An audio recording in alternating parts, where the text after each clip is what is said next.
नमस्कार दोस्तों, स्वागत है आपका टॉप ट्रेंडिंग जीके में। Railway RRB NTPC CBT 2 exam जो कि 9 मई और 10 मई 2022 को हुए थे। तो आज हम लेवल 4 का एग्ज़ाम जो कि 10 मई 2022 को हुआ था उसके मैथ के सवालों को डिस्कस करने वाले हैं। इससे पहले 9 मई 2022 को लेवल 6 का एग्ज़ाम 2 शिफ्ट के अंदर हुआ था, उसके मैथ के सवालों को हमने ऑलरेडी डिस्कस कर चुके हैं। तो स्टार्ट करते हैं आज का पेपर और सबसे पहला सवाल आपके सामने क्वेश्चन नंबर 4 है। वीडियो कंटिन्यू करें उससे पहले मैं आपको बता दूं दोस्तों, अभी तक जो भी कैंडिडेट हैं स्पेशल एनटीपीसी 2 एग्जाम या फिर ग्रुप डी एग्जाम की तैयारी करें और मॉक टेस्ट अटेम्प्ट नहीं करें तो एग्जाम के दिन आपको पता चलेगा प्रैक्टिस कितनी इंपॉर्टेंट है, क्योंकि आपके एग्जाम में सवाल मिस होने वाले हैं टाइम मैनेजमेंट के कारण। जितनी अच्छी प्रैक्टिस होगी कम समय में ज़्यादा सवाल अटेम्प्ट कर पाएंगे और आपका कॉन्फिडेंस तो जरूर बढ़ने ही वाला है। अभी यहाँ पर टेक्स्ट बुक में ऑफर चल रहा है जिसमें आप टेक्स्ट बुक पास है वो 12 की बजाय 18 मंथ की वैलिडिटी, आज लास्ट डे है, इस ऑफर को जरूर ग्रैब कीजिएगा और टीटीजी के कूपन कोड यूज करके आप एक्स्ट्रा डिस्काउंट भी यहाँ पर ले सकते हो, तो ये कूपन कोड जरूर अप्लाई करना। और इसमें रेलवे के अलावा एसएससी, बैंकिंग, डिफेंस, जितने भी अदर स्टेट और सेंट्रल लेवल गवर्नमेंट एग्जाम यानी 400 प्लस एग्जाम्स के मॉक टेस्ट आप एक ही पास में, वो भी 18 मंथ वैलिडिटी, एक ही पास में जितने चाहिए एग्जाम्स के आप मॉक टेस्ट अटेम्प्ट करके प्रैक्टिस कर सकते हो। अभी एनटीपी सीबीटी 2 स्पेशल यहाँ पर नए मॉक टेस्ट ऐड किए गए हैं जो कि सीबीटी 2 एग्जाम हो चुका है या फिर एनटीपी सीबीटी 1 के लेवल के अकॉर्डिंग यहाँ पर लेवल अप किया गया है। इनको जरूर प्रैक्टिस करके जाना और टीडीजी कूपन कोड यूज करके मैक्सिमम डिस्काउंट देते हुए यहाँ पर लिंक आपको डिस्क्रिप्शन बॉक्स में मिल जाएगी। सेम एग्जाम पैटर्न और डैशबोर्ड पर आधारित यहाँ पर मॉक टेस्ट रहते हैं। क्वेश्चन नंबर 4 में क्या कहा गया है? कविता ने 4,000 की धनराशि 6.25% वार्षिक साधारण ब्याज की दर पर 2 वर्ष के लिए बैंक में जमा की। 2 वर्ष के बाद में कुल धनराशि यानी मिश्र धन उसका कितना हो जाता है ये बताना है। तो किस पर ब्याज है आपका? साधारण ब्याज। तो क्या होगा? दर है जो, यदि 2 साल की बात की है तो आप डायरेक्ट जितने सालों की बात की जाती है दर को उतने से मल्टीप्लाई कर दो तो कुल टोटल दर आ जाएगी आपकी। 2 से करोगे तो ये 12.50% टोटल दर आ चुकी है आपकी 2 सालों की, या हम कह सकते हैं 12.5%। इसको भिन्न में आप कैसे लिखते हो? 1/8 के रूप में लिखते हो। तो हम कह सकते हैं कि 8 की चीज पे अब कितने की वृद्धि हो चुकी है? 1, यानी कि उसने 8 धनराशि बैंक में जमा की है और 1 अनुपात बढ़ चुकी है। इस प्रकार से उसका मिश्र धन अब 9 मिलेगा उसको। तो 8 की वैल्यू आपको दे रखी है 4,000। तो 4,000 कब आता है? जब आप इसको 500 से मल्टीप्लाई करते हो। तो इसी प्रकार से आपको मिश्र धन निकालना है तो 9 को 500 से मल्टीप्लाई करोगे तो ये 4500 आ जाएगा। ऑप्शन नंबर आपका 1 आएगा। आगे बढ़ते हैं, सवाल नंबर 5 की बात करते हैं। क्वेश्चन नंबर 5 में दिया गया है कि व्यंजन का मान बताना है। तो सबसे पहले हम सबसे अंदर वाले ब्रैकेट को सॉल्व करते हैं। तो ये आपका आ जाएगा 8 और एक 9, 9/2 आ जाएगा। इधर आपका 10/3 आ जाएगा। इनको आप घटाते हो तो एलसीएम लोगे 6, 27 माइनस 20 करोगे तो आपका 7/6 आ जाएगा। यानी इसकी वैल्यू आपकी 7/6 आ चुकी है। बाहर 1/3 से और मल्टीप्लाई है और इस भिन्न को सॉल्व करते हैं तो ये आपका 8/3 आ जाएगा इस प्रकार से। तो हम इस पूरे के ब्रैकेट को सॉल्व कर रहे हैं। ये आपका 8/3 है, ये हो गया आपका 18/7।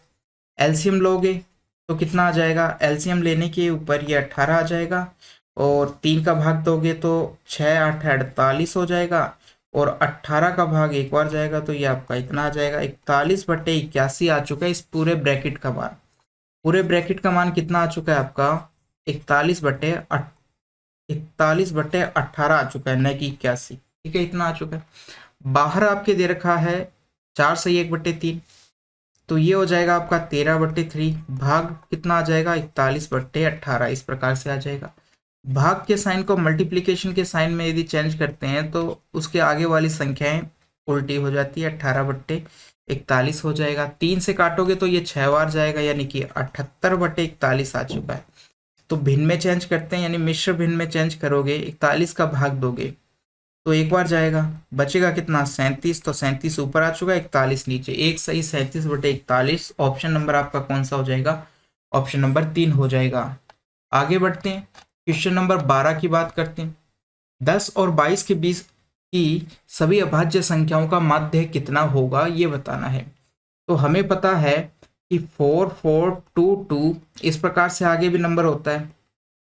यानी कि कहने का मतलब क्या है? इसका मतलब इसका है कि 1 से लेकर 10 के बीच में कितनी संख्याएं होगी? 4।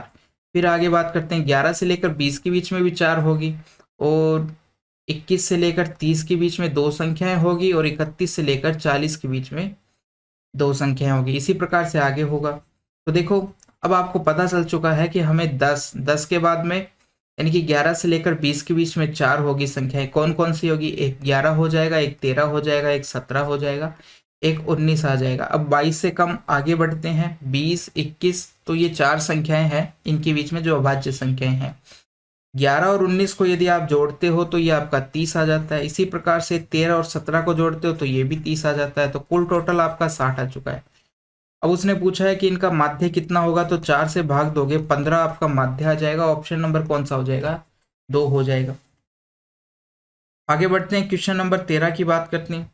यदि कोई व्यक्ति अपनी सामान्य चाल का 7/8 चाल से चलता है तो वह अपने कार्यालय समय से 20 मिनट की देरी से पहुंचता है, तो उसके द्वारा लिए जाने वाला समय ज्ञात कीजिए।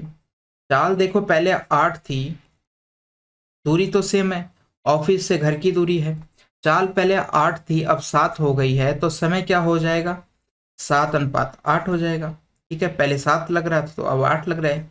कितना ज़्यादा लग रहा है? एक ज़्यादा लग रहा है। वो कह रहा है कि 20 मिनट ज़्यादा लग रहा है। कितना ज़्यादा लग रहा है? यानी कि 1 की वैल्यू कितनी हो गई है? 20 मिनट हो गई है। हमें बताना है कि जो एक्चुअल समय था यानी कि जो पहले समय लग रहा था वो 7 लग रहा था। तो आप क्या कीजिए, इस 7 को 20 से मल्टीप्लाई कर दो, कितना आ जाएगा? 140 आ जाएगा। ऑप्शन नंबर आपका कितना हो जाएगा? 2 हो जाएगा। आगे बढ़ते हैं, क्वेश्चन नंबर 14 की बात करते हैं। 14 की बात करते हैं, इसको थोड़ा सा हमें सरल करना है। तो क्या करोगे आप?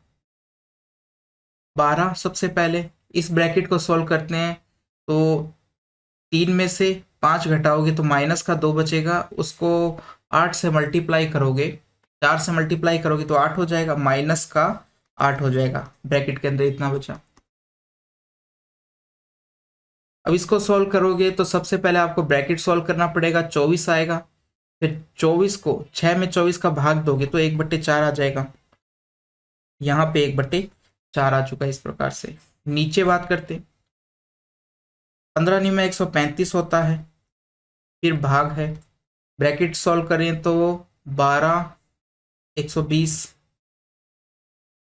हो जाएगा। फिर आपका यहाँ पर देखा जाए तो 12 है और भाग में आपका कितना है? ये भी 12 है। अब देखो 12 प्लस 8 में 8 का भाग दोगे तो 1 आ जाएगा और माइनस माइनस क्या हो जाएगा? प्लस हो जाएगा। तो यहाँ पर आ चुका है आपका 1 आ चुका है। इसके बाद में माइनस का 8 है और फिर 1/4 है। ऊपर तो इतना बचा।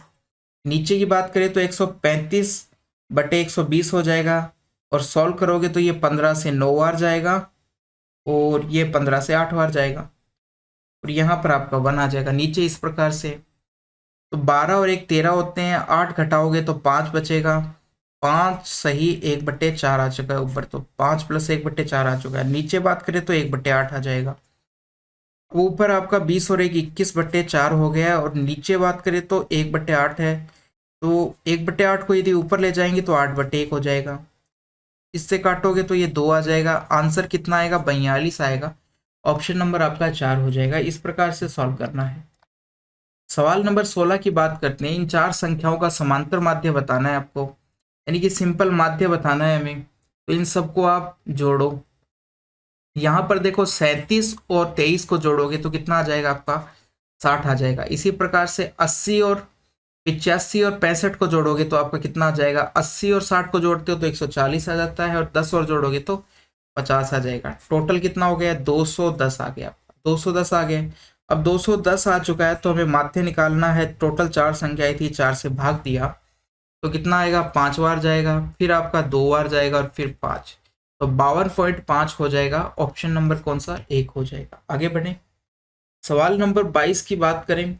एबीसी एक काम को क्रम से 12, 16 और 24 दिन में पूरा कर सकते हैं।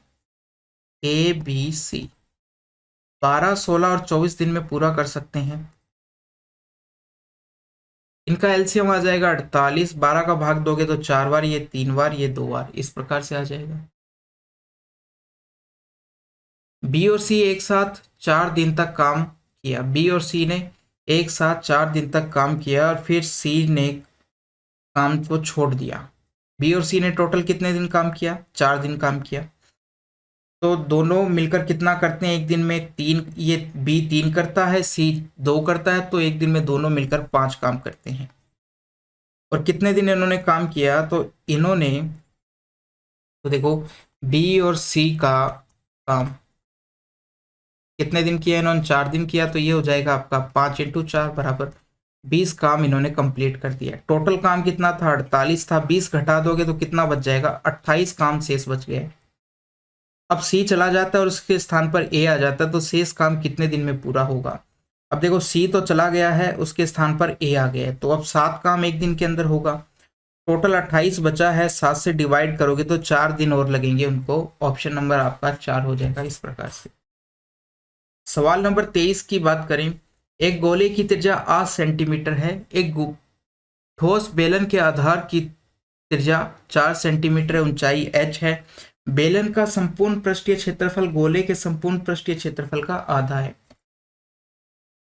तो देखो बेलन का संपूर्ण पृष्ठीय क्षेत्रफल क्या है, कितना होता है?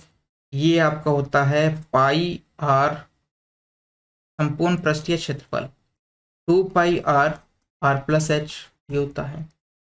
और गोले की बात करें तो pi R square, 4 pi R square होता है। ये कितना है? 1:2 है क्या? उसने कहा है बेलन का संपूर्ण पृष्ठीय क्षेत्रफल गोले के संपूर्ण पृष्ठीय क्षेत्रफल का आधा होता है, यानी कि ये 1 हो गया, ये 2 हो गया, इस प्रकार से। अब पाई से देखो पाई कट जाएगा, 2 से ये 4 2 बार कटेगा और ये 2 आपस में कट जाएंगे। नीचे वाले आर को, यानी गोले की जो रेडियस है उसको हम कैपिटल आर से दर्शा देते हैं, जिससे कि इन दोनों में कंफ्यूजन ना हो। अब देखो बेलन की त्रिज्या कितनी है? 4 दे रखी है, तो छोटे आर की वैल्यू है जो कि ये, तो और ये कैपिटल आर की वैल्यू है, इस प्रकार से ध्यान रखिए। तो स्मॉल आर की वैल्यू 4 हो गई, यहाँ पर हम लिखेंगे 4 + h, नीचे लिखोगे आप 8 × 8, ये हो गया बराबर क्या? 1:1। इसको इससे काटोगे तो 2 आ जाएगा। आगे बात करें तो 4 + h बराबर कितना आ गया आपका? 16 आ गया है। तो h का मान यहाँ से कितना आ जाएगा? 16 - 4 बराबर 12 आ जाएगा। ऑप्शन नंबर आपका 4 हो जाएगा इस प्रकार से। सवाल नंबर 24, सरल कीजिए, इसका मान बताना है हमें। तो क्या करोगे आप? 7 को 9 से मल्टीप्लाई करोगे तो ये 63 हो जाएगा, ये आपका 24 हो जाएगा और ये 3 हो जाएगा। इन सबको जोड़ना है, फिर भाग देना है। इस ब्रैकेट को भी सॉल्व कर लेते हैं, ये आपका 36 आ जाएगा, ये आपका 9 आ जाएगा। इन सबको यदि आप जोड़ोगे तो 90 आएगा, भाग 45, तो भाग 90 में 45 का भाग देने पर कितना आएगा? 2 आएगा। ऑप्शन नंबर आपका 1 हो जाएगा। क्वेश्चन नंबर 26, राम और दीप्ति में से प्रत्येक ने 8,000 की राशि 30% चक्रवृद्धि ब्याज की दर पर 2 वर्ष की अवधि के लिए निवेश की। राम ने क्या किया है? वार्षिक चक्रवृद्धि आधार पर निवेश किया, जबकि दीप्ति ने क्या किया है कि 8 मासिक चक्रवृद्धि आधार पर निवेश किया है। तो 2 वर्ष के अवधि के अंत में दीप्ति का ब्याज के रूप में राम की तुलना में कितना अधिक है, यानी कि दीप्ति को 2 वर्ष के अंत में कितना अधिक मिलता है राम की तुलना में, ये पूछा गया है। तो देखो एक ने तो क्या किया है वार्षिक आधार पर, और दूसरे ने 8 महीने के आधार पर निवेश किया है 2 साल के लिए। दोनों के लिए अलग अलग हम कंपाउंड दर निकाल लेते हैं। चूंकि चक्रवृद्धि ब्याज है तो 1 साल की 30%, तो 2 साल की कितनी हो जाएगी? 30 + 30, और 30 × 30 कितना होता है? 900/100। तो कंपाउंड दर यहाँ से निकालोगे तो ये 69% आपकी दर आ जाएगी। तो ये तो किसकी है? ये तो राम की है। ये तो हम राम की दर निकालने कितनी आ गई? 2 साल की कंपाउंड दर 69 आ चुकी है। दीप्ति की बात करते हैं तो इसकी कंपाउंड दर कितनी आएगी? सबसे पहले तो 8 मासिक आधार पर हमें दर निकालनी पड़ेगी। तो देखो 12 महीने के लिए दर है 30%, 1 महीने के लिए कितनी हो जाएगी? 30/12। तो 8 महीने के लिए कितनी हो जाएगी? 30/12 × 8, इस प्रकार से हो जाएगी। इसको आप सॉल्व करोगे तो ये 2 आ जाएगा, ये 3 आ जाएगा, 3 से काटोगे तो 10, यानी कि इसका आ गया है 8 महीने के लिए दर क्या लगेगी, 20% लगेगी। ठीक है, अब 8 महीने की टोटल कितनी अवधि है 2 साल के अंदर, हम कहेंगे 8 महीने की, 8 महीने की टोटल 3 अवधि होती है 2 साल के अंदर। तो कंपाउंड दर कैसे निकलेगी, हमारे पास आ चुका है 8 महीने पर, 8 महीने की अवधि के लिए 20% के हिसाब से 3 अवधि के लिए निकालना है हमें। तो दर तो आपकी 8% है, अवधि आपकी 3 अवधि होगी, 3 अवधि होगी। इसके लिए कंपाउंड दर निकालनी है, तो पहले 8 और 8 को जोड़ोगे आप, 8 क्या 20 और 20, 20% है। तो सबसे पहले 20 और 20 की निकालोगे तो आपकी आ जाएगी 44%। तो 20 + 20 करोगे, फिर आप 400/100 करोगे, तो यहाँ से आपका आ जाएगा 44% आ जाएगा। अब आप 44 + 20 करोगे, फिर इसको दोनों को मल्टीप्लाई करोगे तो 880/100 आएगा, इस प्रकार से। तो ये आपका 64 और 64 + 8.80 इस प्रकार से आएगा। तो कितना आ गया, 72.80, इतना परसेंट आ चुका है अब की बार, 72.8% आ चुका है अब की बार, इतना आ गया। तो राम की कुल दर कितनी हो गई है 69, और दीप्ति का कुल ब्याज कितना हो गया है 72.80% आ चुका है। हमें दोनों का अंतर निकालना है, तो अब दर का ही अंतर निकाल लेते हैं। तो देखो 72 में से यदि आप 69 घटाते हो तो अंतर कितना आता है आपका, ये आपका आ जाएगा 3 आ जाएगा, 3.8% आपका अंतर आ चुका है। अब आपको सिंपल क्या करना है, 8000 का सिंपल 3.8% ही निकाल देना है, यही आपका आंसर होगा। 2 जीरो ये कट गई, पॉइंट हटाओगे तो 1 जीरो और कट जाएगा। इसको आप यदि 8 से मल्टीप्लाई करते हो तो 8 8 64, 6 हासिल 24, और ये 304 रुपये आपका आंसर आ चुका है। ऑप्शन नंबर आपका 1 हो जाएगा। इस प्रकार से हम कर सकते हैं। आगे बात करते हैं सवाल नंबर 29। कृतिका ने निधि को 25% के वार्षिक ब्याज पर, दर है 25% वार्षिक ब्याज पर 64,000 रुपए की राशि 1 वर्ष के लिए उधार दी, जिस पर ब्याज की गणना अर्धवार्षिक चक्रवृद्धि आधार पर करनी है। तो निधि द्वारा भुगतान किए जाने वाले ब्याज की राशि ज्ञात करो। तो देखो 64,000 की राशि है, अब अर्धवार्षिक आधार पर करना है, वार्षिक दर कितनी है 25% है, तो अर्धवार्षिक क्या होगी, इसकी आधी हो जाएगी। दर तो हो गई है आधी, और समय क्या हो जाएगा, डबल हो जाएगा। तो दर हमारी हो गई है 12.5%, और समय हो गया है कितना, 2 वर्ष का। 2 अवधि क्या, 2 साल तो एक ही है, मगर 6 महीने की 2 अवधि है। अब दर को हम यदि भिन्न में लिखते हैं तो कितना लिख सकते हैं, 1/8 लिख सकते हैं। तो मैं कहूँगा कि 8 से मेरी धनराशि कितनी हो गई है, 1 बढ़कर अब 9 हो गई है। 1 साल की बात करें तो, 2 सालों की बात करें तो इसका स्क्वायर कर दो 64, इसका स्क्वायर कर दो 81, यानी कि 64 से कितनी हो चुकी है, 81 हो चुकी है। अंतर कितना आ गया, 17 आ गया। तो देखो 64 की वैल्यू आपको दे रखी है 64,000, 64 की वैल्यू यदि 64,000 है, और हमसे ब्याज पूछा गया है 2 साल का, तो 17 ब्याज है, 17 अनुपात, तो 17 की वैल्यू कितनी हो जाएगी, 17,000 हो जाएगी। इस प्रकार से ऑप्शन नंबर कौन सा आ जाएगा, ऑप्शन नंबर आपका 4 आ जाएगा। आगे बात करते हैं सवाल नंबर 31। निम्न व्यंजक को सरल करना है। तो देखो अब हम क्या करेंगे, जो पॉइंट के बाद की संख्याएं हैं इनको जोड़ेंगे केवल। ये घटाव का साइन है तो इसको घटा देंगे, तो इस प्रकार से करेंगे। क्योंकि देखो आप ना केवल इतना जोड़ लोगे ना पॉइंट के बाद वालों को, तो भी आपका आंसर आ जाएगा। यह आ गया 7100, प्लस प्लस वालों को जोड़ रहे हैं, यह आ गया आपका 20, और उसके बाद में पॉइंट है यहाँ पर आपके 00 पॉइंट, फिर 0900 और 0.42, इन सबको जोड़ा तो यहाँ पर 0 आया, यहाँ पर 2 आया, और ये आपका 12 आ जाएगा। इकाई हासिल ये 8, 8 और 4 कितना होता है 12, तो इस प्रकार से इतना आ गया है। अब देखो आप यदि इन सबको प्लस वालों को यदि आगे वालों को भी जोड़ते तो देखो 198 है, ये 81 है।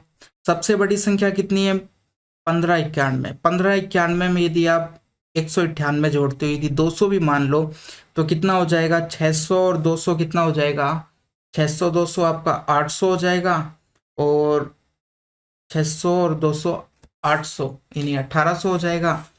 लेकिन 1800 हो जाएगा और 81 और जोड़ोगे तो आपका 1900 हो जाएगा। तो ये क्या है कि इससे कम है, इससे 2071 से फिर भी कम है।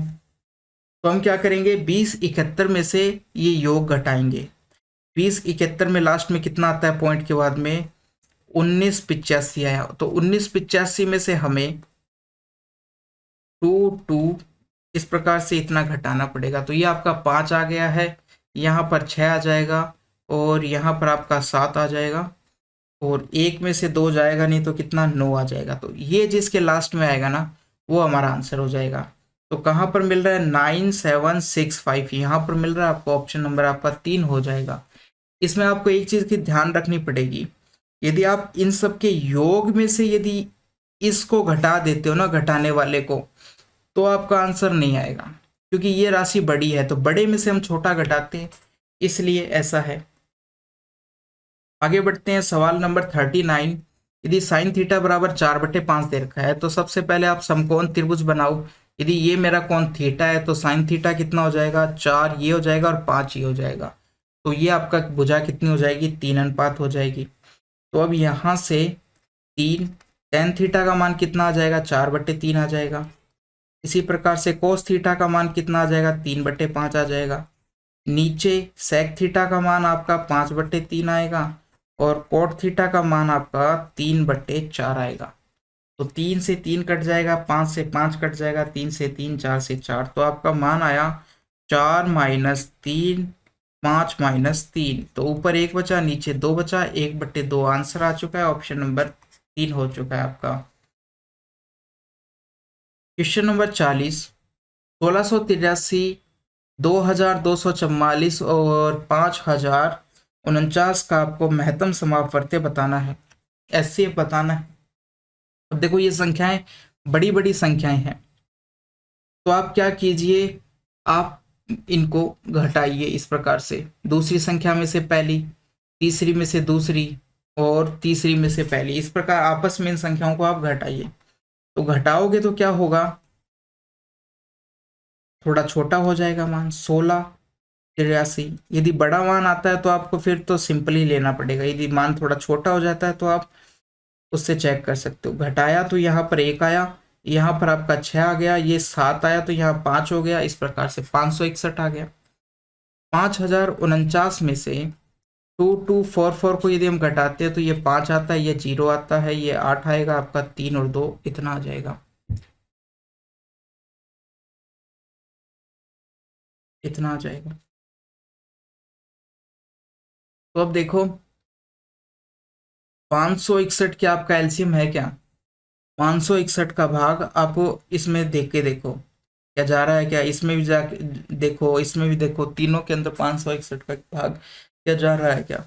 तो जब हम 561 को 1683 से देखते हैं तो लास्ट में 3 है, 3 कब आएगा, जब इसको 3 से मल्टीप्लाई करेंगे तो ये आपका आ जाएगा 3, 18, 1, 15 और 1, 16, 1683 आ रहा है। इसी प्रकार से आप जब दूसरा चेक करोगे 4 से भी जाएगा। और 5049 की बात करते हैं तो 561 को आपको 9 से मल्टीप्लाई करके देखना पड़ेगा। जब आप करोगे तो तीनों में आ जा रहा है भाग, पहले में भी जा रहा है, दूसरे में भी जा रहा है, तीसरे में भी जा रहा है, इस प्रकार से तीनों के अंदर भाग जा रहा है। तो यहाँ पर हमारा मान कितना हो जाएगा, यही हमारा एचसीएफ हो जाएगा, यही हमारा एचसीएफ हो जाएगा, क्योंकि तीनों के अंदर इसका भाग जा रहा है। तो अब आपको क्या करना है, इसके अंकों का योग पूछा आपसे, तो 5 + 6 + 1 कितना हो जाएगा, 11 और 1 12 हो जाएगा। ऑप्शन नंबर कौन सा आ जाएगा, 1 आ जाएगा, इस प्रकार से।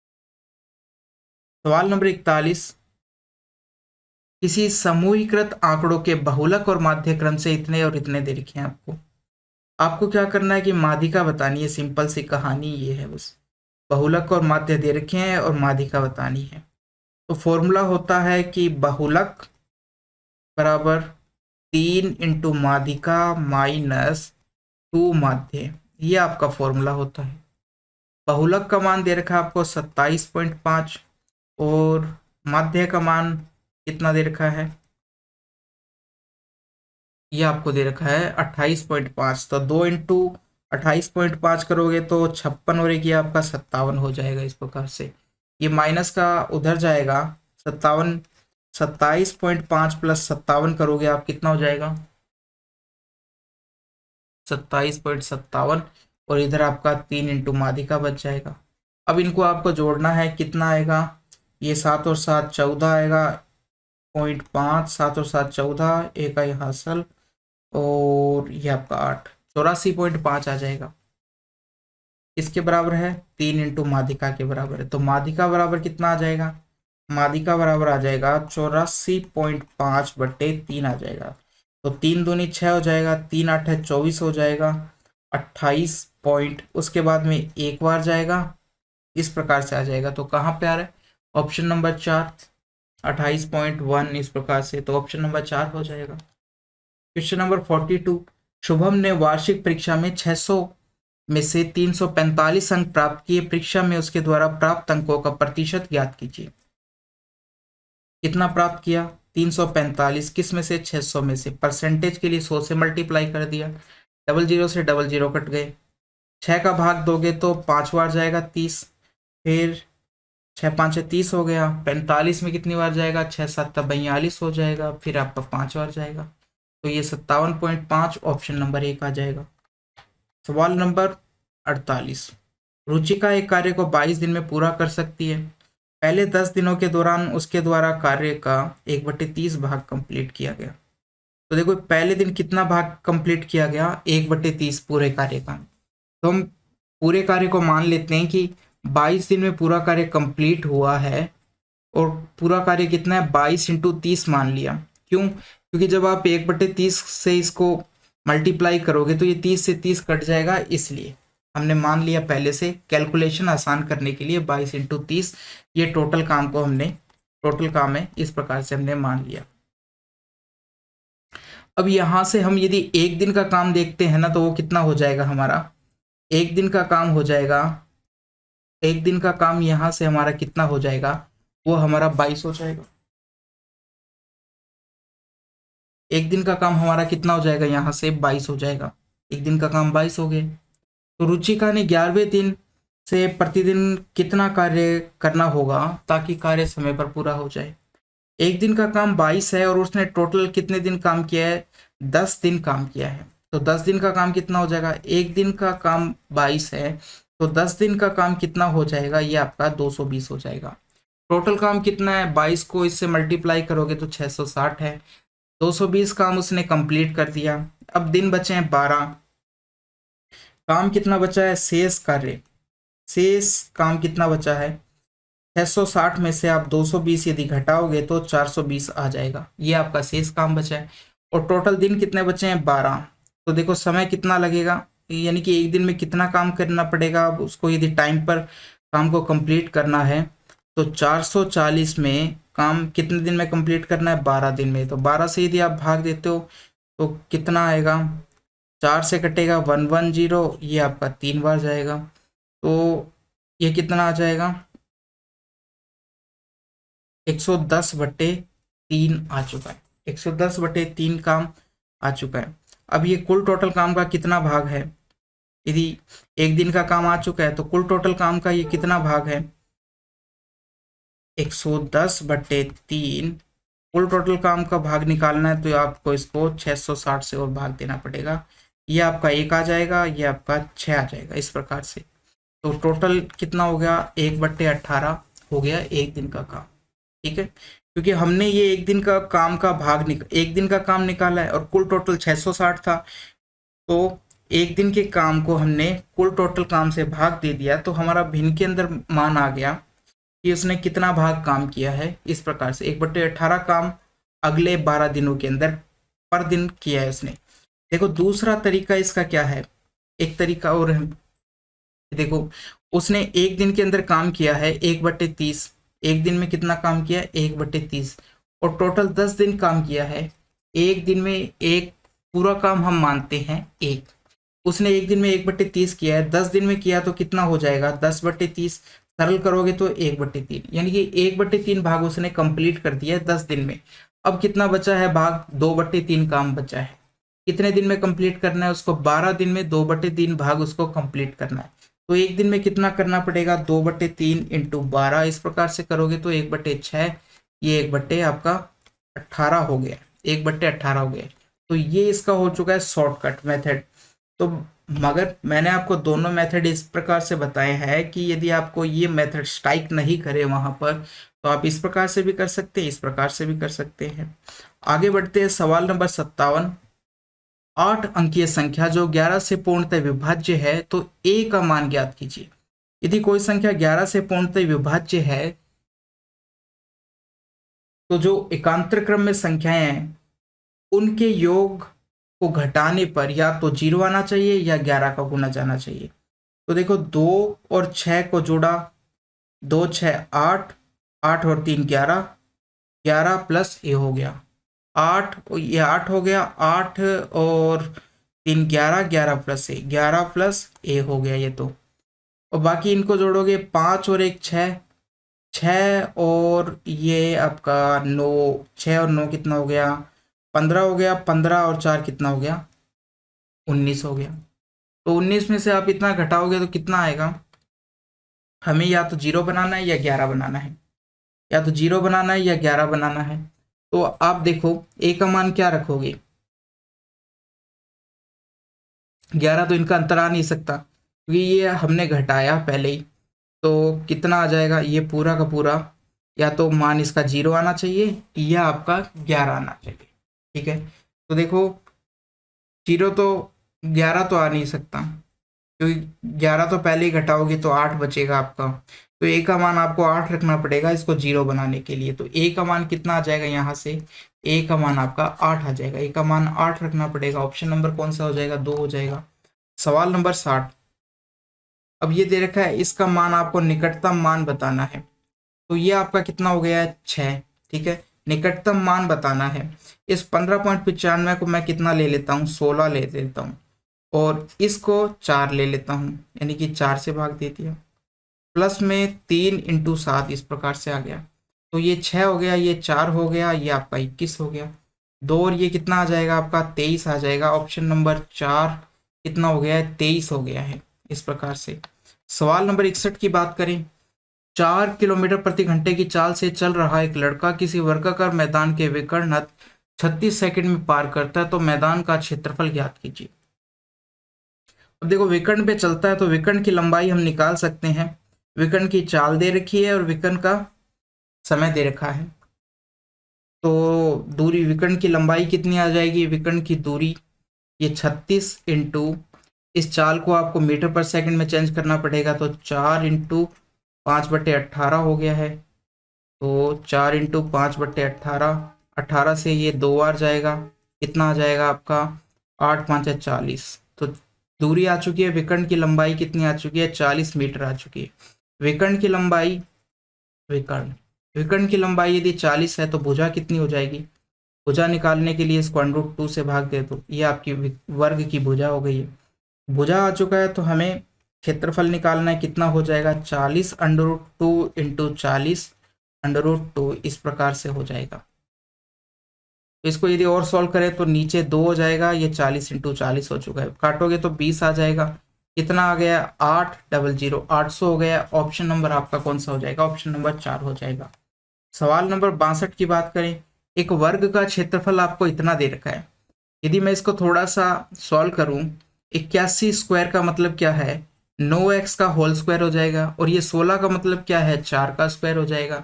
तो बीच में आपका क्या बन जाएगा, 2 + 9 इंटू 4, कुछ इस प्रकार से बनेगा 36 72। ठीक है, तो ये मेरा 9x + 4 का होल स्क्वायर बन जाएगा, 9x + 4 का होल स्क्वायर बन जाएगा। अब आपको ऑप्शन चेक करना है, डायरेक्ट आपको वैल्यू नहीं मिल रही है, तो हम क्या करेंगे, 2 से गुणा किया और 2 से आपको भाग दिया, 2 से इसको मल्टीप्लाई किया और 2 से हमने भाग दिया है। ठीक है, ये इसका तो देखो स्क्वायर बन गया एक चीज, तो पहले तो ये इसका स्क्वायर बन गया। तो यहाँ पर क्षेत्रफल था, क्षेत्रफल इतना हो गया, तो भुजा कितनी हो जाएगी, a² यही क्षेत्रफल होता है। तुलना करेंगे तो a का मान कितना आ जाएगा, 9x प्लस 4 आ जाएगा। ये भुजा आ चुकी है। अब ये ऑप्शन में नहीं मिल रहा है आपको, तो आप इसको 2 से मल्टीप्लाई कर दो, 2 से भाग दे दो। तो अब देखो जो भाग दिया है उसको अंदर ले जाओ, तो अंदर आ जाएगा 9/2x और ये 2 इस प्रकार से, और बाहर कितना है 2, ये आ गया। ये आपको कहाँ पर देखने को मिल रहा है, ऑप्शन नंबर 2 के अंदर मिल रहा है। तो ऑप्शन नंबर 2 आपका आंसर हो जाएगा। तो इस प्रकार से भी आपको करना पड़ सकता है। सवाल नंबर 68, एक व्यक्ति 50 किलोमीटर, k किलोमीटर, 25 किलोमीटर की चाल से क्रमशः 250 किलोमीटर, 120 किलोमीटर, 50 किलोमीटर की दूरी तय करता है। पूरी यात्रा में उसकी औसत चाल कितनी है, 42 किलोमीटर प्रति घंटा है। तो k का मान बताना है, औसत चाल का सवाल है। अब देखो यहाँ पर उन्होंने चाल भी दे रखा है, दूरी भी दे रखी है, तो हम यहाँ से समय को बराबर कर देंगे। कैसे, सबसे पहले टोटल दूरी की बात करो तो 250 और 50 300, ये आपकी 420 हो चुकी है। टोटल दूरी 420 हो चुकी है, और टोटल चाल कितनी हो चुकी है, औसत चाल उसने कहा है 42। तो 42 से भाग करोगे तो 10 घंटे आ चुका है। तो टोटल टाइम उसको कितना लग रहा है, 10 घंटे का लग रहा है। आ गया, 10 घंटे का लग रहा है। अब देखो पहले वो 250 किलोमीटर चलता है, 50 से भाग दोगे तो 5 घंटे आ जाएगा। उसके बाद में लास्ट में 50 किलोमीटर चलता है, 25 से भाग दोगे तो 2 घंटे आ जाएगा। अब जो बचा है ये टोटल कितना हो गया है, 7। तो जो बचा है वो कितना हो जाएगा, 3, क्योंकि इधर और इधर बराबर होना चाहिए, यानी कि जो लास्ट बीच वाला बचा है उसको समय लग रहा है 3 घंटे का। तो 3 घंटे का किसके बराबर, 120 किलोमीटर। देखो क्या था कि चाल निकालनी है हमें, चाल बतानी है, के चाल है हमारी, ये आपकी 120 किलोमीटर दूरी है, समय 3 घंटे लग रहा है, और के क्या है, चाल है, ऐसे कह दो चाहिए। तो के का मान कितना आ जाएगा, 40 किलोमीटर प्रति घंटा आ जाएगा। ये मान आ चुका है आपका। ऑप्शन नंबर कौन सा आ चुका है, ऑप्शन नंबर 2 आ चुका है। समय को हमने बराबर कर दिया है। सवाल नंबर 71, मान लीजिए कि n एक छोटी से छोटी संख्या है जिसे 15, 25, 35, 40 और 42 से विभाजित करने पर प्रत्येक स्थिति में एक शेषफल बचता है। तो सबसे पहले आपको क्या करना है, इन सब का एलसीएम लेना है। अब जब इनका एलसीएम लोगे तो आपका आ जाएगा 4200, आपका एलसीएम आ जाएगा। तो वो संख्या क्या होगी, 4200 k प्लस 1, ये आपकी संख्या हो जाएगी। ठीक है, क्योंकि एक शेषफल बच रहा है तो ये आपकी संख्या हो जाएगी। अब सबसे पहले आपको k का मान यदि आप 1 रखते हो तो कितना आ जाएगा, 4201 हो जाएगी संख्या। इसमें आपको भाग देकर देखना पड़ेगा कि 271 का क्या भाग जा रहा है। अब जब इसमें भाग दोगे तो भाग नहीं जा रहा है, यानी कि ये आंसर हमारा नहीं होगा।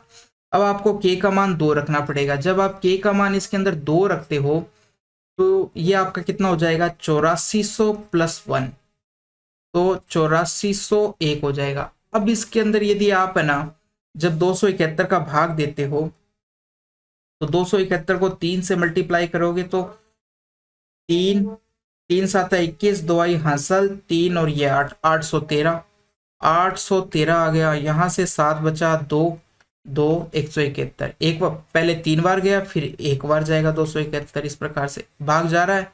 तो इसका मतलब कि जो हमारी सबसे छोटी संख्या है वो कौन सी हो जाएगी, 8401 हो जाएगी, जो कि 271 से पूरी पूरी भाग जा रही है। अब इसके अंकों का गुणनफल बताना है या अंकों का योग बताना है हमें। योग बताना तो कितना हो जाएगा, 8 और 4 12 और 1 13 हो जाएगा अंकों का योग। तो इस प्रकार से ऑप्शन नंबर आपका 4 हो जाएगा। सवाल नंबर 74 की बात करें कि एक बड़ी से बड़ी संख्या है जिससे इसको यदि आप विभाजित करते हो तो समान शेष बचता है। समान शेष वाला जब भी सवाल आए, समान शेष बचता है ऐसा सवाल जब भी आए तो आपको क्या करना है, ये x मान लो, ये y मान लो, ये z मान लो। ठीक है, मानना नहीं है आपको तो डायरेक्ट घटाना है। तो आपको क्या करना है कि y में से x घटा दो, z में से y घटा दो और z में से x घटा दो, और इन तीनों का हमें एलसीएम लेना होता है। ठीक है, इस प्रकार से घटाकर एलसीएम लेना होता है। तो दूसरी में से आप पहली घटाते हो तो कितना आ जाएगा, ये 47 42 47 52, इसमें से घटाना है। 6 बच गया, 1 आई हासिल, 10 हो गया, 5 आ गया, यहाँ पर 7 बच जाएगा, यहाँ पर 2 बच जाएगा, 2 क्या 1 बच जाएगा, 17 56 हो गया। 78 25 में से हम 47 52 यदि घटाते हैं तो यहाँ पर 3 आएगा, यहाँ पर 7, ये 0 हो जाएगा, ये 3, इतना आ जाएगा इस प्रकार से।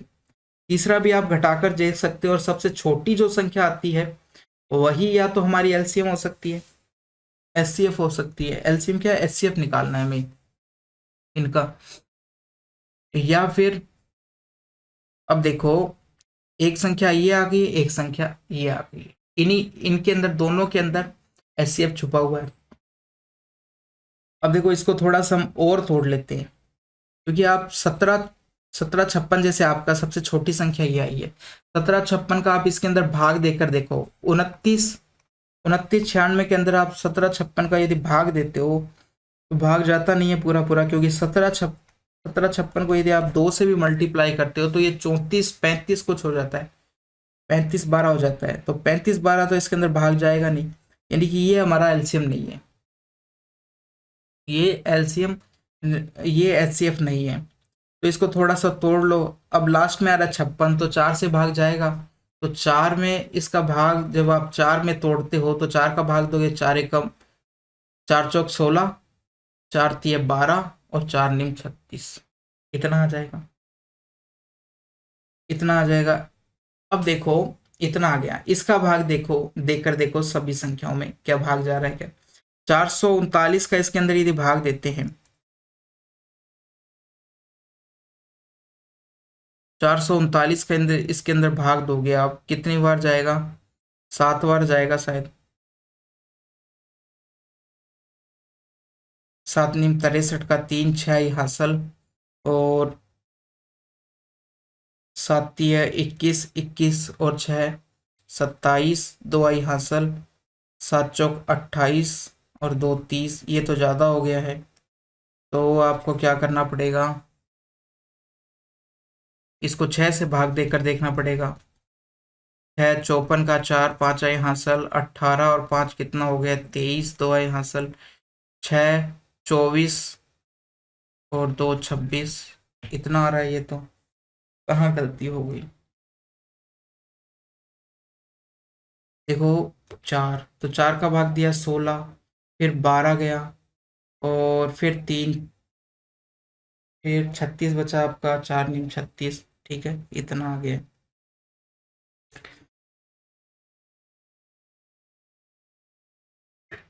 के अंकों का गुणनफल बताना है, के वह बड़ी से बड़ी संख्या है। तो अब देखो 439 का जब हमने भाग दिया, क्या भाग इसके अंदर जा रहा है, देखो जाना तो चाहिए था, नोच है ना था, 439, अब 7 से किया, 7 निम 63, 3 छाया, 7 तिये 21 और 1, 7 तिये 21 और 6 7 और 2 आ गया, 7 चौक 28 और 2 30 होता है, ये तो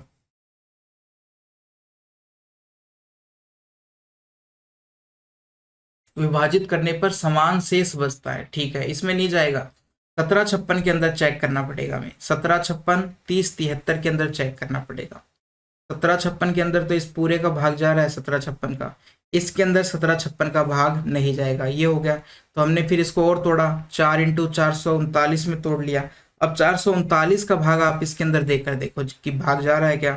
तो जब आप इसके अंदर भाग दोगे 439 का, तो ये आपका लगभग कितनी बार गया था, 7 बार। जब हमने भाग दिया तो कितना आया, 7 निम 63 का 3 6 आया, और 21 और 7 3 आई हासिल 30, ठीक है, तो ये 7 बार जा रहा है, यानी कि इसमें भाग जा रहा है, तो ये हमारा एचसीएफ हो सकता है। इसी प्रकार से आपको तीसरा भी देखना पड़ेगा कि उसमें भी भाग जा रहा है क्या, तो ये आपका इस प्रकार से एचसीएफ आ जाएगा, कितना आ जाएगा, 439 आ जाएगा। अब इसके अंकों का गुणनफल हमें निकालना पड़ेगा, 4 इंटू 3 इंटू 9, तो 4 तिये 12, 12 निम में 108 हो जाएगा, तो ऑप्शन नंबर आपका 3 आ जाएगा। इस प्रकार से आपको करना पड़ेगा। आपको एक को काम और करना है कि यहाँ पर जो 25 था 2996, इसको घटाकर और चेक करना पड़ेगा। वैसे तो ना भी चेक करो, 10 और ये आपका 2 बच जाएगा, यहाँ पर आपका ये 10 8 बच जाएगा, एक 3 ये आपका 4 बच जाएगा, इतना आ जाएगा। तो 439 से इसको भाग देकर और देखना है आपको, यदि जाता है तो वही हमारा HCF हो जाएगा और वही हमारा K का मान हो जाएगा और वही हमारा आंसर हो जाएगा। तो इस प्रकार से आपका आंसर आ चुका है, 108 आ चुका है। इन तीनों को मल्टीप्लाई करोगे तो 108। आगे बढ़े, क्वेश्चन नंबर 78। इसमें क्या दिया है कि रवीश ने एक पुस्तक का 4/5 भाग पढ़ा, जबकि सोमा जो पुस्तक पढ़ रही है उसने पुस्तक का 5/8 भाग पढ़ा। हालांकि उनमें से प्रत्येक को अपनी अपनी पुस्तक के 120 पृष्ठ पढ़ने अभी शेष हैं। तो प्रत्येक को यानी कि दोनों को समान पृष्ठ पृष्ठ पढ़ना अभी बाकी है। तो सोमा ने रवीश द्वारा पढ़े गए पृष्ठों की संख्या का कितना हिस्सा पढ़ा है? तो सबसे पहले देखो, ये 4 भाग पढ़ा है 5 में से, तो कितना नहीं पढ़ा? यहाँ पर हम कहेंगे 1 अनुपात नहीं पढ़ा, 1 भाग नहीं पढ़ा है। जो यहाँ इसी प्रकार से यहाँ पर 5 भाग पढ़ा है 8 में से, तो 8 में से कितना भाग नहीं पढ़ा? 3 भाग नहीं पढ़ा। अब दोनों ने बराबर भाग नहीं पढ़ा है, 120 120 दोनों ने नहीं पढ़े। यहाँ पर हमारे जो अंतर है दोनों के अलग अलग, अंतर बराबर कर दो आप। बराबर करने के लिए इस पूरे को 3 से मल्टीप्लाई करना पड़ेगा। तो ये हो जाएगा आपका 12 हो जाएगा, टोटल आपका 15 हो जाएगा। अंतर आपका 3 आ चुका है, ये आपका 5/8 ही था। इस प्रकार से तो सोमा ने रवीश द्वारा पढ़े गए पृष्ठों की संख्या का कितना हिस्सा पढ़ा है? सोमा ने 5 अनुपात पढ़ा है, अब हमने बराबर कर दिया है, ठीक है, बराबर इनका जो अंतर है वो बराबर कर दिया है।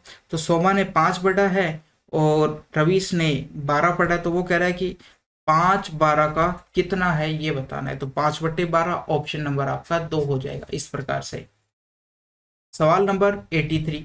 एक समलंब चतुर्भुज की समांतर भुजाओं में एक युग्म की लंबाई 18 है, एक 15 है। इन दोनों भुजाओं के बीच की दूरी आपको 12 सेंटीमीटर दे रखी है। समलंब चतुर्भुज का क्षेत्रफल बताना है। समलंब चतुर्भुज इस प्रकार से होता है, दो तो उसकी भुजाएं होती है समांतर, ये 2 भुजाएं हैं समांतर, और बाकी 2 भुजाएं असमांतर होती है।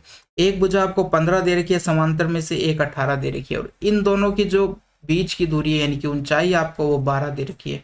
तो इसका क्षेत्रफल कितना होता है समलंब चतुर्भुज का? 1/2 इंटू समांतर भुजाओं का योग।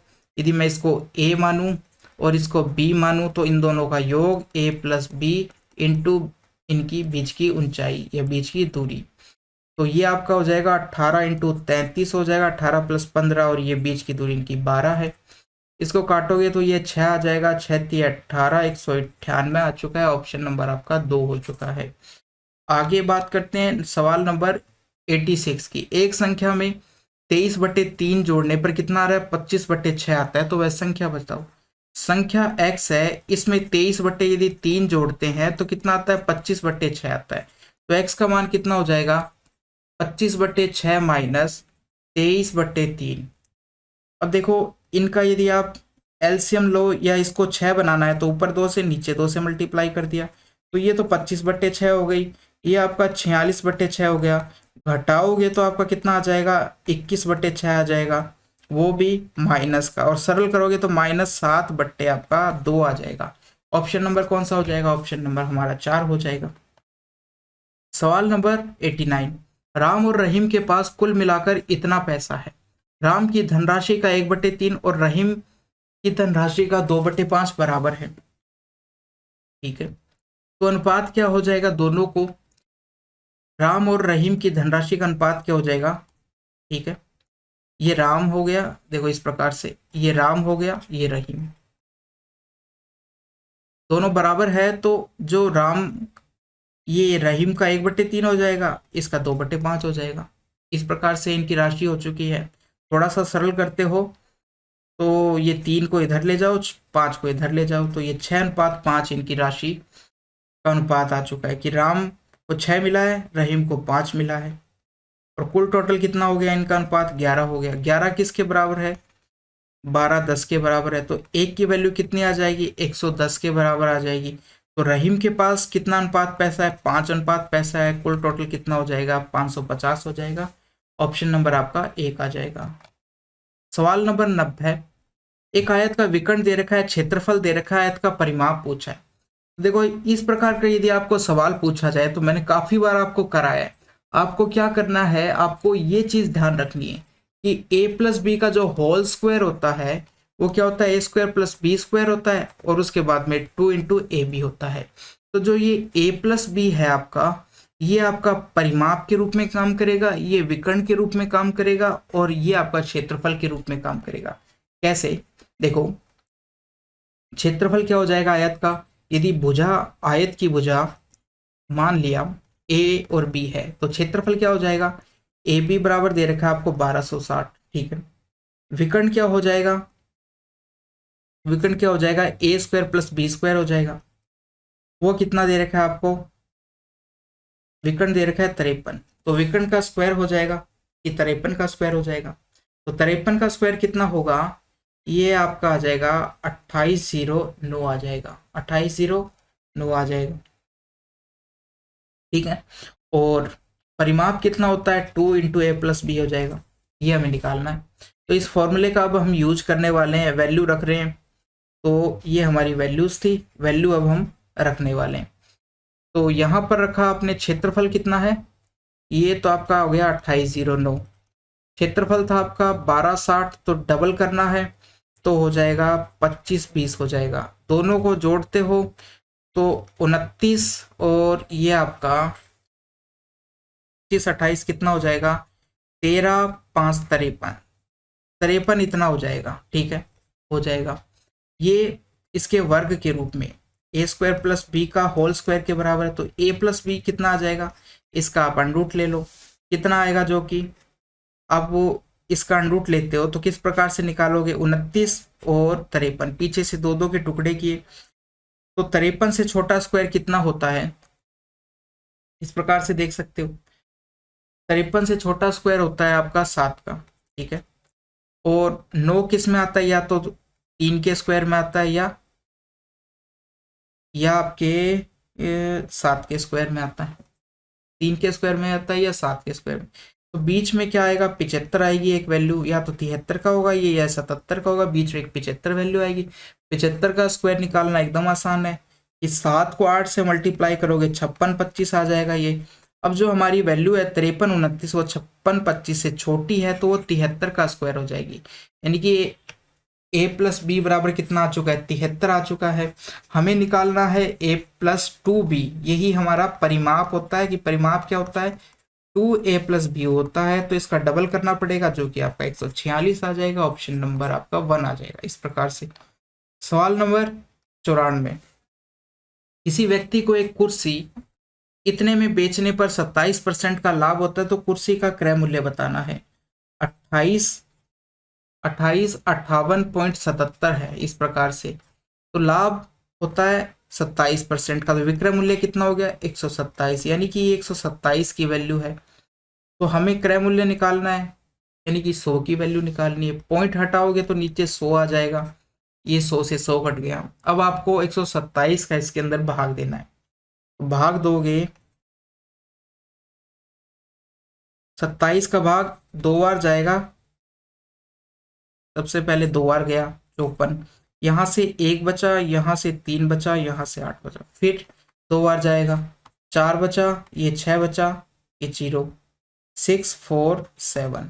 अब कितनी बार जाएगा, अब आप 127 को 5 से देखो, 35 3 आया, 10 और 3 13, एक आई हासिल, 5 और 1 6, 635 आ जाएगा।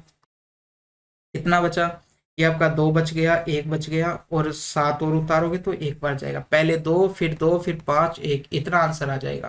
तो ऑप्शन नंबर 4 आ जाएगा आपका। इस प्रकार से सवाल नंबर 95, कि देखो 8 पेनों का 75 रुपए में बेचने पर, 8 पेनों को 75 रुपए में बेचने पर 25% की हानि होती है, ठीक है। यानी कि ये इनका विक्रय मूल्य हो गया, 25% की हानि होती है। तो 8 पेनों का क्रय मूल्य कितना हो जाएगा, 100 हो जाएगा इनका क्रय मूल्य। ये क्या है, एसपी, क्योंकि 25% की हानि हो रही है, 75 की वैल्यू है, तो 100 की वैल्यू कितनी हो जाएगी, 100 ही हो जाएगी। 8 पेनों का क्रय मूल्य आ चुका है। अब हमें 8 पेनों को लाभ पर बेचना है, कितने, 24% पर, 100 पर कितना हो जाएगा, 124 हो जाएगा। एसपी अब नया एसपी है जो कितना हो जाएगा, 124 हो जाएगा। ठीक है, तो 372 के अंदर कितने पेन बेचे जाएंगे, 372 के अंदर कितने पेन बेचे जाएंगे, देखा जाए 372 124 का कितना गुना है, 3 गुना है। तो इस 8 को भी आप 3 से गुना कर दो, कितना आ जाएगा 24, यानी 24 पेन 372 रुपए में बेचे जाएंगे। एक तरीका तो ये है। दूसरा है कि आप एक पेन का मूल्य निकाल लो, 75/8 करोगे, 75 रुपए में 8 पेन आए तो एक पेन का मूल्य इतना आ चुका है। अब ये क्या है कि 25 रुपए 25% हानि पर बेचा है उसने, यानी कि 3, इसको लिखोगे आप 1/4 होता है, तो हानि कितनी हो गई 3, और क्रय मूल्य कितना आ जाएगा 4। ठीक है, यानी कि 3 की वैल्यू थी ये, और हमें निकालना है क्रय मूल्य जो कि 4 है। अब आपको 124% लाभ पर बेचना है, तो 124% निकाल दो इसका, ये एक पेन का आपके पास नया विक्रय मूल्य आ जाएगा। सॉल्व करो, ये 3 बार, ये 4 बार जाएगा, 4 से 4 कट जाएगा, 3 का से ये 3 कट जाएगा, 4 से इसको काटोगे तो 31 आएगा, यहाँ पर 2 आ जाएगा, यानी एक पेन का विक्रय मूल्य, नया विक्रय मूल्य 31/2 आ चुका है। ठीक है, कुल टोटल कितने रुपए खर्च किए, 372, एक पेन का इतना है, तो नंबर ऑफ पेन यहाँ से कितने आ जाएंगे आपके, ये एक बार जाएगा, ये 2 बार जाएगा, यानी 24 पेन आ जाएंगे। या फिर आप इस प्रकार से कर सकते हो, ऑप्शन नंबर आपका 3 हो जाएगा। सवाल नंबर 98, किसी गोले में एक बेलन अंतर्निहित है। ठीक है, इस प्रकार से एक गोला है, इसके अंदर एक बेलन है, अंतर्निहित एक क्या है, अंतर्निहित एक बेलन है। गोले की त्रिज्या बेलन की ऊंचाई की 5/6 है, यानी कि बेलन है जो, उसकी ऊंचाई 6 है, आधी कितनी हो जाएगी, इस प्रकार से, ये इसका सेंटर है, ये इसकी त्रिज्या हो जाएगी। यदि पूरी 6 है तो ये 5 है, इसकी आधी ये 3 हो जाएगी, तो ये एक बन गया क्या, समकोण त्रिभुज। ये 3 है, ये 5 है, तो ये कितना हो जाएगा, 4 हो जाएगा। तो इस बेलन की त्रिज्या कितनी हो चुकी है, 4 हो चुकी है, हमारे पास आ चुकी है। गोले की त्रिज्या कितनी हो चुकी है, 5 आ चुकी है। बेलन की ऊंचाई कुल टोटल कितनी है, यहाँ तक की होगी, जो कि आपकी कितनी हो जाएगी, 6 हो जाएगी। ये आपकी पूरी की पूरी कितनी हो गई है, 6 हो गई है। बस अब आपको बेलन का आयतन और गोले का आयतन का अनुपात बताना है। बेलन का आयतन होता है πr²h और गोले का होता है 4/3 πr³, ये होता है। पाई से पाई कट जाएगा, और आर दोनों का क्या क्या है, बेलन का आर है 4, तो 4 का स्क्वायर 16 आ जाएगा। एच आपका कितना है, 6 है। यहाँ पर बात करते हैं तो गोले की 5 × 5 इस प्रकार से हो जाएगा। ये 3 इधर चला जाएगा, 3 × 16 × 6 आएगा, इधर आपका 4 × 125 आ जाएगा। सॉल्व करते हो, 5 से 4 से काटोगे तो ये आपका 4 बार जाएगा, 12 12 × 6 72 आ जाएगा, ये आपका 125 आ जाएगा। इस प्रकार से ये अनुपात आ जाएगा, ऑप्शन नंबर आपका 2 हो जाएगा। सवाल नंबर 99, एक शंकु की तिर्यक ऊंचाई आपको दे रखी है 32, इसके आधार का व्यास आपको दे रखा है 28, तो रेडियस कितनी हो जाएगी आधार की, 24 हो जाएगी। शंकु का संपूर्ण पृष्ठीय क्षेत्रफल, तो संपूर्ण पृष्ठीय क्या होता है, वक्र पृष्ठीय πrl होता है, और नीचे एक वर्त होता है जो कि πr² होता है। तो हम πr को कॉमन ले लिया तो l + r हो गया, ये हो गया आपका पाई 22/7 हो गया। r का मान आपका 24 हो चुका है, और इन दोनों का योग करेंगे तो 24 + 32 करोगे तो ये आपका कितना आ गया है, 56 आ गया। कितना आ गया, 56। 7 से काटोगे तो 8 बार जाएगा, 8 बार जाएगा, तो 8 बार जाएगा, 24 8 है, कितना हो जाएगा, 192 हो जाएगा। 192 को आपको 22 से मल्टीप्लाई करना है। 2 से यदि मल्टीप्लाई करते हो तो कितना आएगा आपका, 2 दूनी 4 आ जाएगा, 18 आ जाएगा, इकाई हासिल 18, इकाई हासिल 2 और 1 3 हो जाएगा। अब 11 से मल्टीप्लाई करना है तो 4 12, 11 और 1 12, इकाई हासिल इतना आ जाएगा। ऑप्शन नंबर कौन सा हो जाएगा, ऑप्शन नंबर आपका 3 हो जाएगा, ऑप्शन नंबर 3 हो जाएगा। सवाल नंबर 106, एक निश्चित काम को करने के लिए ए, बी और सी की क्षमता का अनुपात कितना है? 3:5:8 दे रखा है। एक साथ काम करते हुए कितने दिनों में कंप्लीट कर देते हैं? 15 दिन में। तो टोटल काम कितना हो जाएगा इनका? 3 और 5, टोटल काम हो गया है 3 और 5 8 और 8 16, 16 इंटू 15, टोटल काम इतना हो गया। यदि ए और बी एक साथ 12 दिनों तक काम करने के बाद काम छोड़ देते हैं, ए और बी ने कितने दिन तक काम साथ किया है? पहले तो इसको निकाल लेते हैं, टोटल काम कितना हो गया है? 15 छिका 90, 9 आई हासिल, 15 और 9 कितना हो गया है? 24 हो गया है। ए और बी का काम कितना हो गया है? इन दोनों ने 12 दिन तक काम किया है और एक दिन में 8 बनाएंगे, 8 इंटू 12 यानी कि 96 यूनिट बना दिए इन्होंने। बचा कितना? 240 में से आप 96 घटाते हो तो 4 आ जाता है, ये 10 4 1, 144 यूनिट आपकी बच चुकी है। तो कितना शेष बच गया काम? शेष काम आपका बच गया है 96 घटाओगे तो 144 काम बच गया। अब शेष काम को सी द्वारा कितने दिनों में पूरा किया जाएगा? तो सी को लगने वाला समय कितना है? सी का समय कितना हो जाएगा? 144 टोटल काम बचा है और एक दिन में 8 बनाता है, तो 8 एकम 8 हो जाएगा और 8 8 64 हो जाएगा, यानी 18 दिन उसको पूरा सी द्वारा कितने दिनों में पूरा कर लिया जाएगा? शेष काम को 18 दिन में पूरा कर लिया जाएगा।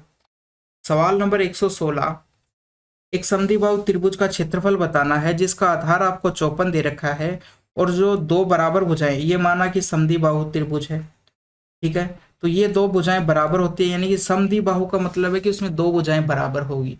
ये दो भुजाएं बराबर है, ठीक है, प्रत्येक कितनी कितनी की? एक 45 की, ये भी 45 की हो जाएगी और आधार कितना है? 54 का। तो यदि ऊपर से यदि मध्य बिंदु को मिलाएंगे हम, बराबर बराबर भागों में बांटेगा जो कि लंब भी होगा, तो ये 27 हो जाएगा, ये भी 27 होगा। इस प्रकार से 27 27 हो जाएगा।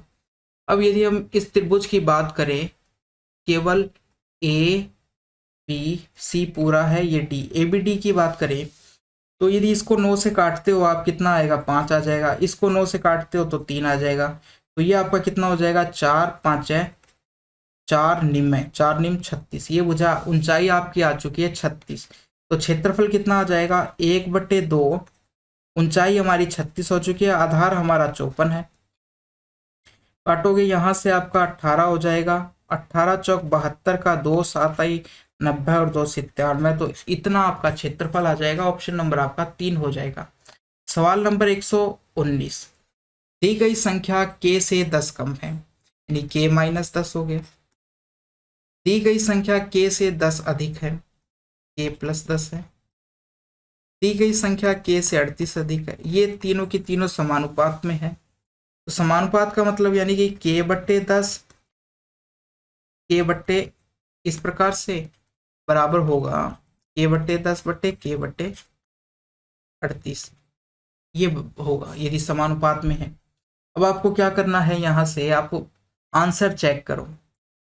जब आप ये चौथा आंसर रखोगे तो k की वैल्यू आप 60 रखोगे तो ऊपर आ जाएगा 50, नीचे आ जाएगा 70। इसी प्रकार से यहाँ पर रखोगे तो यहाँ पर आपका आ जाएगा 70/60 और 90 आपका 98 आ जाएगा। अब यहाँ पर आपका अनुपात आ चुका है लेफ्ट साइड में 5/7 और यहाँ यदि 7 से आप काटते हो तो 7 एकम 7, 7 चौक 28, 1 से 7 से काट दिया 14 बार, ठीक है, 10 14 और काटोगे तो 5/7, यानी लेफ्ट साइड राइट साइड बराबर। तो हम कहेंगे हमारा ऑप्शन नंबर कौन सा आ गया? ऑप्शन नंबर हमारा 4 आ चुका है इस प्रकार से। और सवाल नंबर 120 की बात करते हैं। क्या पूछा गया है कि दोनों कंपनियों द्वारा कुल मिलाकर वेतन पर किया गया खर्च, यानी कि सैलरी पर किया गया खर्च, इंफ्रास्ट्रक्चर पर किए गए खर्च के व्यय के किए गए खर्च के लगभग कितने प्रतिशत के बराबर है? तो सैलरी पर कुल टोटल कितना हो गया है और इंफ्रास्ट्रक्चर्स पर कुल कितना हो गया है? सैलरी पर हो गया है, दोनों को यदि आप जोड़ोगे तो 9869 आ जाएगा। और इंफ्रास्ट्रक्चर्स पर बात करते हो तो ये आ जाएगा आपका 12908। तो सैलरी पर किया गया खर्च इंफ्रास्ट्रक्चर्स का कितना परसेंट है ये आपको बताना है लगभग के अंदर। अब आप ऑप्शन देखो, सबसे पहले देखो ये 30 है, ये 95, 57 है और 76, काफी दूर दूर है, तो हम लगभग में निकाल सकते हैं। तो मैं ऊपर वाली संख्या को मान लेता हूँ 10, यानी कि इसको तो मान लेता हूँ 10,000, और नीचे वाली संख्या को मान लेता हूँ 13,000, इस प्रकार से मान सकते हैं। तो यहाँ से 3 जीरो से 3 जीरो कट जाएगा, 10/13 इंटू 100 आ चुका है आपके पास। 13 का भाग आप 100 में देते हो तो 7 बार 91 आता है, तो ऊपर कितना बन गया इस प्रकार से 70, यानी 70 प्लस आपका आंसर आएगा, 70 के आसपास आपका, 70 से थोड़ा सा बड़ा आपका आंसर आएगा। तो ऑप्शन नंबर इस प्रकार से आप 4 कर सकते हो। तो दोस्तों यहाँ पर आज का अपना पेपर हो चुका है कंप्लीट। कैसा लगा आपको कमेंट में जरूर बताना, अच्छा लगा तो लाइक करना। मिलते हैं इसी प्रकार के एक और पेपर के साथ। थैंक यू दोस्तों।